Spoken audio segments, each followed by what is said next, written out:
السلام علیکم ورحمۃ اللہ وبرکاتہ۔ آج ہمارے ہندو بھائیوں کی دیوالی ہے۔ اس موقع پر ہمیں کسی ہندو بھائی کو ایذا دینا مقصود نہیں۔ یہ ان کا دیوالی، یہ مذہبی تہوار ہے، وہ خوب دھوم دھام سے منائیں، ہمیں کوئی اس سے حرج نہیں ہے۔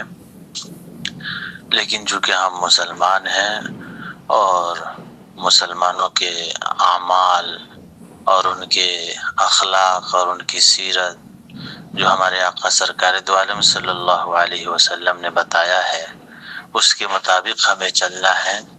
اور ہم نے دل سے کلمہ پڑھا ہے، ایمان قبول کیا ہے، لہذا ایمان اور اسلام اس کی اجازت نہیں دیتا ہے کہ کسی غیروں کی تہذیب پر، کسی غیروں کے مذہبی تہوار پر ہم انہیں مبارکبادی پیش کریں۔ بہت اچھی بات ہے، وہ اپنا تہوار منا رہے ہیں، خوشی کا اظہار کر رہے ہیں، وہ کریں، لیکن اسلام کی طرف سے اور اسلام کے ماننے والوں کی طرف سے مبارکبادی دینا یہ صحیح نہیں ہے۔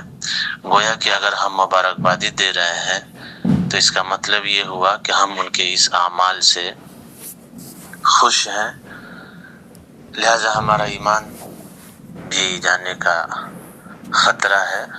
اس وجہ سے ہمیں مبارکبادی دینے سے پرہیز کرنا ہے۔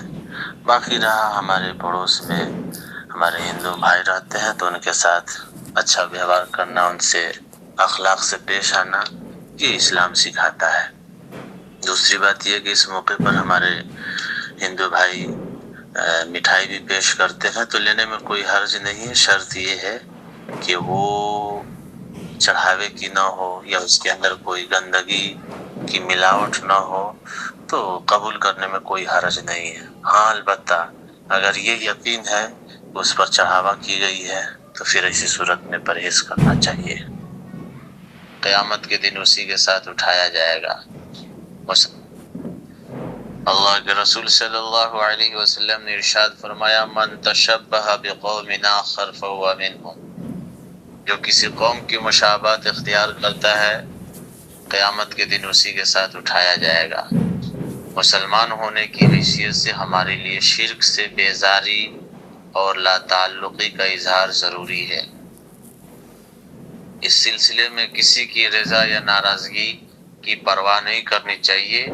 مخلوق کی اطاعت اور ان کی رضا کے بجائے خالق کی اطاعت اور اس کی خوشنودی کو مقدم رکھنا چاہیے۔ لہذا دیوالی کی مبارکباد دینا یا مبارکبادی کے جواب میں مبارکبادی کے کلمات کہنا بالکل ہی مناسب نہیں ہے۔ رہی بات تجارت وغیرہ کی، تو تجارت کے تعلق سے بے تکلفی ہو جاتی ہے، ان سے آپ بے تکلفی میں بہت سی باتیں کہہ سکتے ہیں، حکمت کے ساتھ ایسی بات کہہ دیں جو اسے ناراض بھی نہ ہو، اس سے تکلیف نہ ہو، یعنی حکمت کے ساتھ اس سے کوئی بات کہتے ہوئے نکل جائے، اس پر زیادہ